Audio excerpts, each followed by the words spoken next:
डालने के लिए जो अभी तक हमारे सामने बात आई है वो जतिन के द्वारा आई है, क्योंकि इसमें पुलिस प्रशासन की अभी तक कोई स्टेटमेंट नहीं आई है, ना ही कोई परिवार की जिनकी शादी है उनकी तरफ से कोई स्टेटमेंट आई है।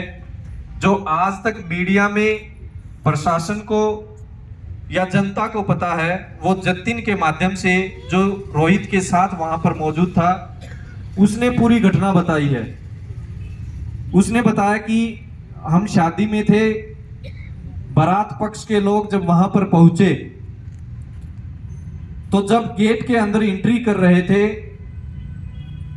कुछ नौजवान जिनमें 15 से 20 नौजवान वहां पर दारू पिए हुए थे और वहां पर महिलाएं भी खड़ी थी, गाली गलौज कर रहे थे।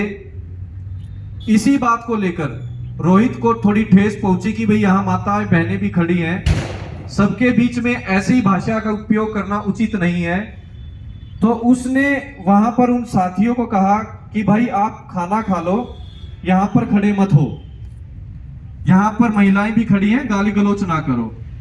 इसी बात को लेकर उससे पूछा गया भाई आप कौन, तो उसने बताया मैं रोहित धनखड़ जतिन के साथ आया हूं।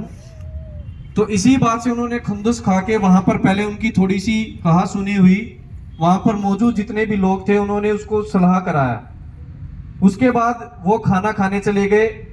वो प्रतीक्षा करते रहे कि रोहित कब वहां से निकलेगा, जो जतिन ने बताया। जैसे ही वो शादी समारोह से बाहर निकले तो निकलते ही एक बार फिर उनकी कहा सुनी हुई, वहां पर उनकी धक्का मुक्की भी हुई रोहित के साथ। लेकिन जतिन ने वहां पर रोहित को साथ लेकर वहां से वो निकल गए।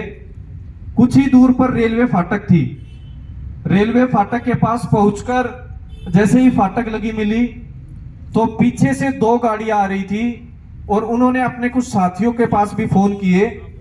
तो वहां पर 18 से 20, जो जतिन ने बताया 18 से 20 नौजवान वहां पर नशे की हालत में थे और उन्होंने रोहित पर डंडे, बीटे, लोहे की राड व सिरिया से वार किया, जिसमें उसका शरीर का कोई भी अंग ऐसा नहीं था जिस पर निशान ना हो। पूरा शरीर घायल था, उसका पूरे शरीर पर कहीं भी ऐसा जगह नहीं थी कि जहां पर डॉक्टर ने देखते ही कि भाई कोई भी ऐसा पार्ट नहीं है जहां पर नहीं लगी हुई है। तो वो तो अपनी तरफ से वहां पर उसको मार कर गए थे। वहां के बाद वो घटनाक्रम होने के बाद वहां के एक निजी अस्पताल में उसको लेकर गए। वहां कुछ मौजूद लोग हुए, जतिन अपनी ही गाड़ी में वहां पर लेकर गया। वहां पर से उन्होंने रोहतक रेफर कर दिया। तो रोहतक के भी एक निजी अस्पताल में लेकर गए। उन्होंने भी जवाब दे दिया कि भाई आप पीजीआई ले जाओ, हमारे हाथ में नहीं है कुछ भी। पीजीआई ले गए तो परिवारजन वहां पर थे। तो डॉक्टरों ने कहा भी 5 से 10% मुश्किल चांस है, जिस हालत में यह आया है बचने के चांस नहीं है। सुबह लगभग 11 बजे के आसपास डॉक्टरों ने जवाब दे दिया कि रोहित अब हमारे बीच में नहीं रहा। इस घटनाक्रम के बाद वहां पर मौजूद पुलिस प्रशासन से परिवार के लोग मिले और उन्होंने इस घटनाक्रम के बारे में भी बताया। उसी दिन एफआईआर दर्ज हुई, जिसमें एक वाइट वर्ना गाड़ी मौके पर, जब रोहित की गाड़ी के पीछे लगी थी तो वहां पर मौके से बरामद हो गई थी। और जो जतिन था, जतिन ने 4 नामजद लोगों के जो उसने पहचाने सोशल मीडिया पे, पुलिस प्रशासन को उनके नाम भी बताए कि भाई ये 4 लोग वहां पर मौजूद थे।